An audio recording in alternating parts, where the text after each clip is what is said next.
हाय दोस्तों, साहित्यिक संसार बाय जितेंद्र में आपका हार्दिक स्वागत है। आज हम आप सबको हिंदी भाषा की जो सबसे छोटी लिखित इकाई है, आज हम उसके बारे में जानेंगे। क्योंकि भाषा की जो सबसे छोटी लिखित इकाई है वर्ड और अक्षर, उसमें हमेशा संशय बना रहता है कि वर्ड क्या है, अक्षर क्या है। आज इस क्लास के माध्यम से हम जानेंगे कि वर्ड क्या होता है और अक्षर क्या होता है। आइए तो हम देखते हैं वर्ड क्या है। सबसे पहले हम देखते हैं वर्ड। वाणी द्वारा व्यक्त ध्वनियों को जिन प्रतीकों या चिन्ह के द्वारा प्रदर्शित किया जाता है उसे हम वर्ड कहते हैं। तो पहले हम ये समझ लेते हैं कि वर्ड किसे कहते हैं। जैसे मनुष्य है, मनुष्य अपने मुख से जो कुछ उच्चारित करता है या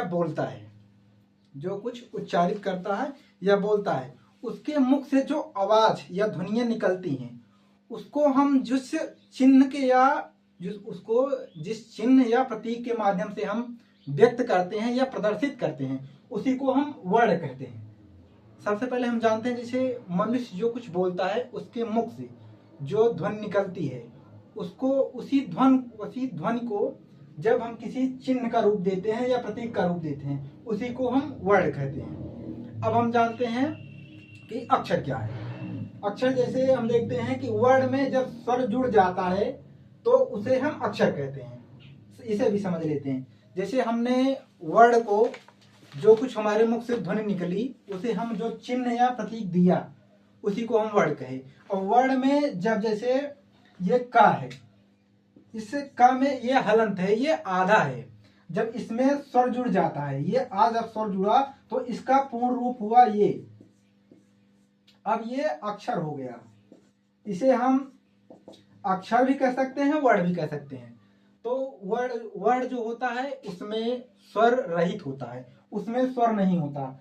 और अक्षर में स्वर निहित होता है, अक्षर हमेशा निहित होता है स्वर। अब हम एक छोटी सी परिभाषा जान लेते हैं वर्ड और अक्षर की। जैसे वर्ड जो है, वर्ड केवल एक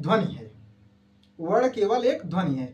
अक्षर जो है, अक्षर एक या एक से अधिक ध्वनियों से मिलकर के बना होता है। जैसे ये देखिए, ये एक वर्ड ये हो गया, एक वर्ड ये हो गया, तब जाके ये दो ध्वनियां मिलकर के, जैसे एक ध्वनि या ये, चाहे इसे हम ध्वनि भी कह सकते हैं, प्रतीक भी कह सकते हैं, वर्ड भी कह सकते हैं। एक ये दो ध्वनि मिली, तब जाके ये अक्षर बना।